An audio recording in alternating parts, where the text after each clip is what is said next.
watching ET Insights right here on ET Now. Now, in spite of the many hurdles and roadblocks that India's most ambitious project Aadhaar has faced, it is in fact running full steam ahead.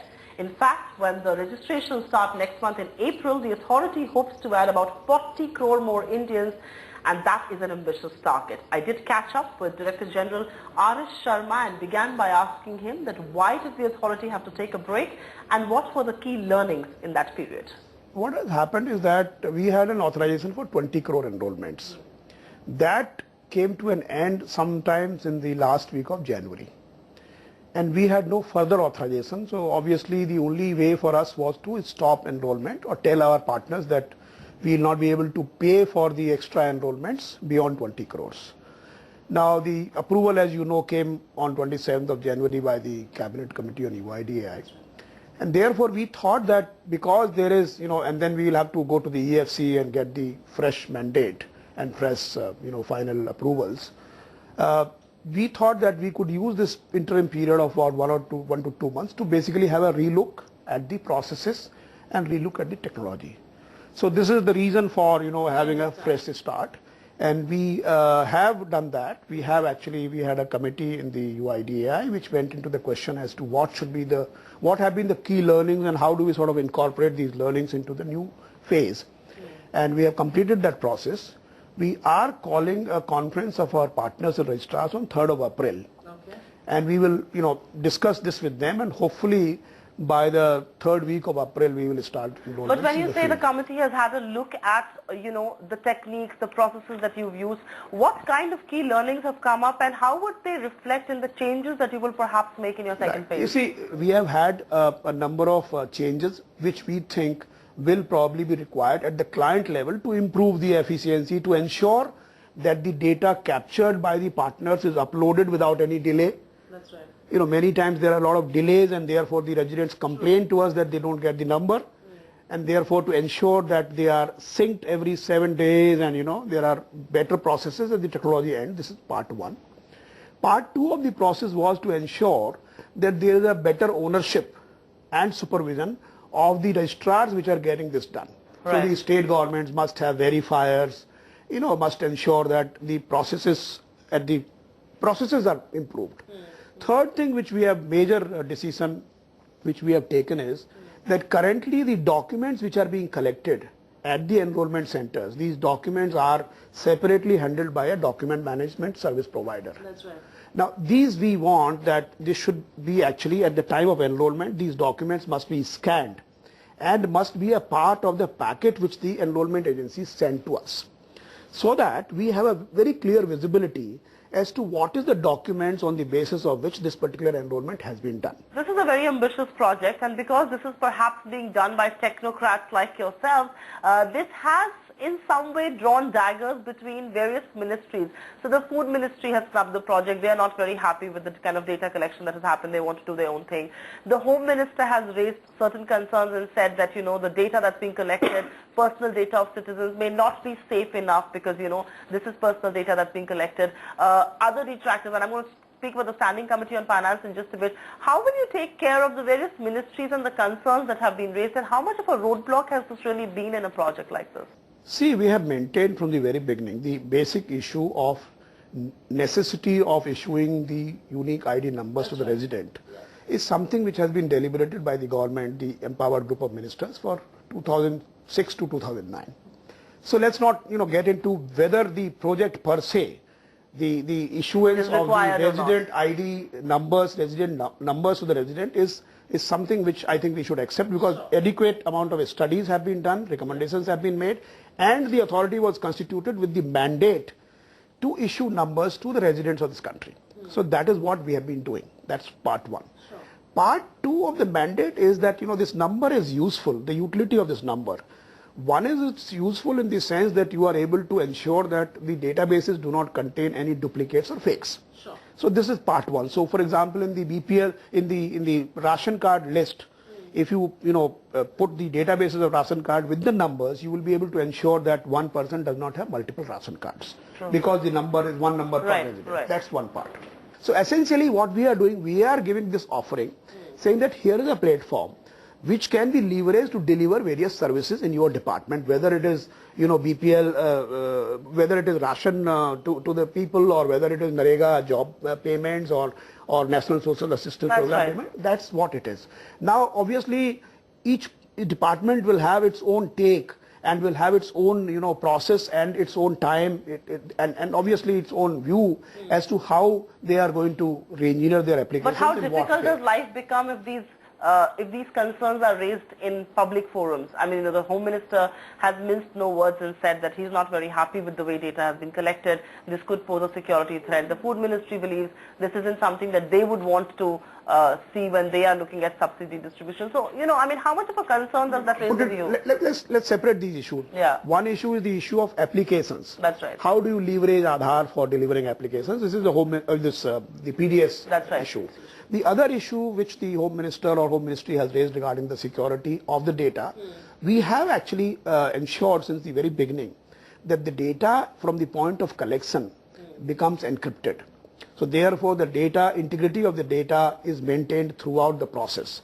So much so that even in the data center, the service providers, various service providers have no access to our raw data of fingerprints and iris. So therefore we are very conscious of the fact that it's a huge responsibility, and therefore we have to ensure the security and integrity of the data. Do you think something like this has been panned because perhaps the project started off without the parliamentary approvals? Of course, there was an executive approval, but because, the parliament had not approved the bill and it did not go down well with many of your detractors, do you think the government rushed into something like this? I will not be able to comment because basically the authority was constituted by the government. Right. The authority was given a mandate by the Planning Commission by its notification of 28th of January 2009, asking it to do certain things, and the authority in response of that has been doing it. We had specifically posed this issue whether we can go ahead with our functions without having a bill. Right. And the Ministry of Law has given a very clear opinion that yes, the authority can go ahead with data collection, with issuance of numbers and all its functions without having a law in place. The Standing Committee on Finance headed by Yashwant Sinha says there is no clarity of purpose. It is a directionless exercise being done and nobody knows for what UIDs are being issued. What would you want to say in defense to all of those three allegations? No, put it this way, I am certainly not going to join the issues. Sure, absolutely not, but I'm sure you have a defense. And no, what we have done is that basically the report of the Standing Committee has been received by the government, right. And whatever responses we had to give, we have submitted before the government, and government will certainly take a view on this issue. So I am not really going to sort of contradict or join issues on that regard.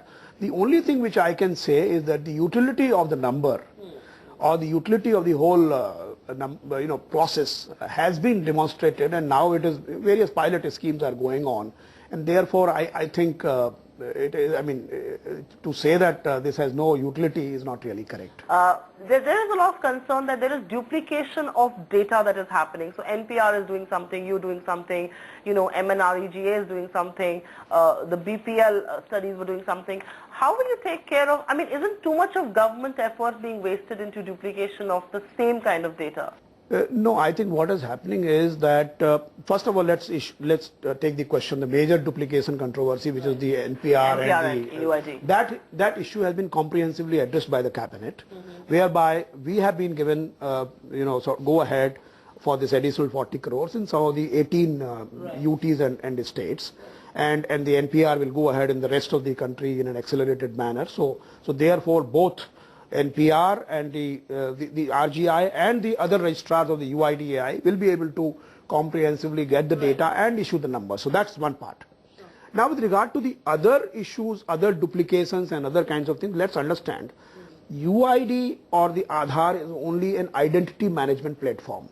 It is not an eligibility management platform. That's right. Yeah. So eligibility is something which will continue to rest with the different organizations, bodies. Right. So therefore that is, you can't call that duplication because they are doing their work, we are doing our work. And that's an important differentiation, eligibility and identity. Absolutely. So what we are saying X is X and that's what we certify. But whether X is a BPL, whether X is entitled for a ration that's another agency's job to do. So therefore, don't you think at one level they should all be converged? No, it's very difficult because you see the point is that there are this identity management or basic information about you, right. and then whether you are BPL or not. Today you are BPL, tomorrow you are not BPL. How will UIDAI come to know? So therefore we have neatly separated the eligibility part of the identity and the identity part of the identity. That's an important clarification. I think it's an important distinction as well. Let me just turn to my last question, which is perhaps a little more optimistic than our interaction has been.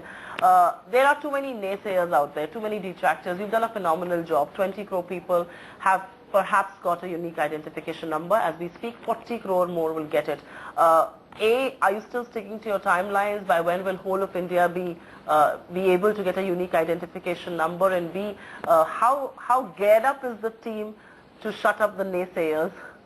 No, let me put it this way. One thing, this is now, this is the largest biometric database in the whole universe. That's right. So that's one part. And in fact, when we do 120 crores, we will be an order of magnitude larger than the largest database. So there's no denying that. And therefore, we now possess the technical capability and competence because we have done the study on 84 million fingerprints and biometrics. Nobody else has done. So that's part one.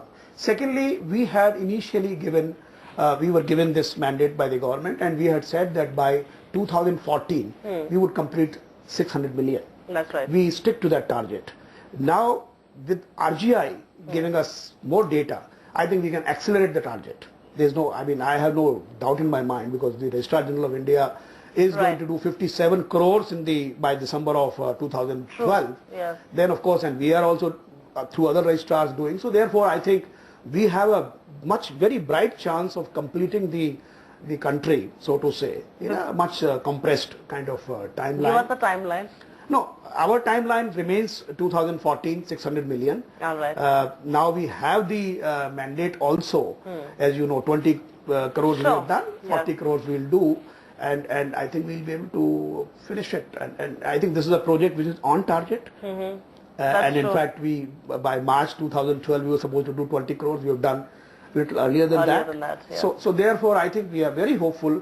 And more than completing the enrollment target, we are hopeful that this particular number will be able to be used in to the benefit of the people of this country. Right. And I think we feel that this will be one of the most transformational projects in terms of how we do business, how we deliver services to the people of this country. That's all the time we have for you on this episode of ET Inside. Do send us your feedback and suggestions, and thank you very much for being with us on the show today.